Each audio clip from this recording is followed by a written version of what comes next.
Il ne faut jamais, jamais sous-estimer la dépression postpartum car c'est une maladie qui a des conséquences graves.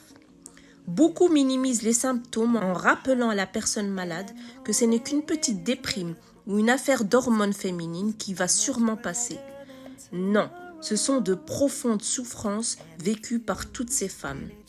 Toutes ces réactions des dénis sont très douloureuses pour ces femmes malades. Elles se sentent souvent coupables de ce mal-être et cela les empêche de consulter. Mais ce n'est pas en leur rabâchant qu'elles ont tout pour être heureuses et qu'elles doivent se ressaisir que ces femmes iront mieux et qu'elles pourront à nouveau être sur les rails du bonheur. Que faire alors pour aider? Ici, je vais vous donner mes 5 conseils. Mon premier conseil, il faut tout d'abord être bienveillant et surtout ne pas les étouffer avec des conseils du genre « si tu veux aller mieux, il faut bouger, ce n'est pas en restant cloué au lit que tu pourras t'en sortir ». La dépression postpartum, comme toutes les dépressions, est une maladie. Imaginez si vous dites à quelqu'un qui a une bronchiolite et qui tousse à côté de vous « mais arrêtez de tousser, bon sang, mais arrêtez !» Ou à une autre personne atteinte d'une grippe, de lui dire d'arrêter d'avoir de la fièvre. Ce n'est vraiment pas logique. La dépression postpartum, c'est pareil.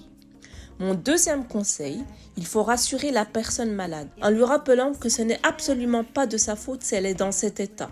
Lui rappeler également que la dépression postpartum peut toucher beaucoup de femmes quand elles ont accouché. Mon troisième conseil, il faut être à l'écoute du malade. La dépression postpartum, ce n'est pas rien, c'est un véritable chamboulement de l'esprit. La malade ressent tellement un profond mal-être qu'elle peut avoir des pensées suicidaires. Il faut l'écouter et ne pas faire la sourde oreille quand elle a des pensées de mort. Même si elle a foi, même si elle croit profondément en Dieu, elle peut se retrouver à avoir des horribles pensées. Quand la malade aborde ce sujet, il ne faut surtout pas passer à autre chose. Il faut essayer d'en parler avec elle. Rien que d'en parler, cela l'aidera à renoncer à ses envies de suicide. Mon quatrième conseil, il faut avoir des gestes bienveillants pour la femme en dépression postpartum. Elle vient d'accoucher, elle est lessivée, elle est complètement à plat. Elle ne dort plus, elle ne peut plus s'occuper de son foyer, elle ne peut plus s'occuper de ses enfants. Elle ne peut même plus s'occuper d'elle-même. Donc ce que vous pouvez faire pour elle, si elle n'a personne autour d'elle, c'est simplement lui ranger sa maison, lui laver sa vaisselle, lui apporter quelque chose à manger et lui tenir compagnie. Je vous assure que tous ces gestes sont un grand pas vers sa guérison.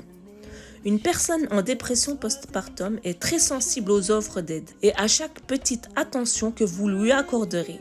Lutter contre cette maladie est un combat très difficile. C'est une maladie qui bouleverse la vie.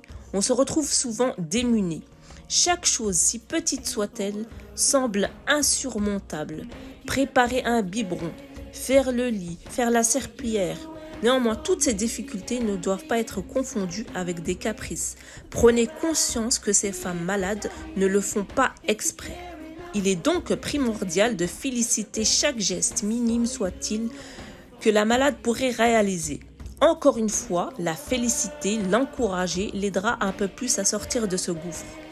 Attention, il faut valoriser la personne et ne pas être trop maternel.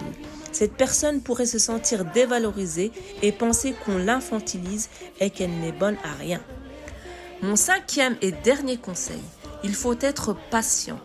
Il faut vraiment être patient quand on vit avec une personne en dépression postpartum. Il faut s'armer de patience et d'endurance, car la maladie peut être plus ou moins longue. On peut tomber dans la colère et l'incompréhension de cette maladie. Il faut absolument rester positif. Cette maladie est certes longue, mais elle se soigne. Il faut être bienveillant, à l'écoute, lui tenir compagnie, être patient. Tous ces gestes sont un grand pas vers la rémission du malade. Sur ce, prenez soin de vous, la suite prochainement sur les conseils de Fatima. N'oubliez surtout pas de liker, commenter, partager et d'activer la petite cloche.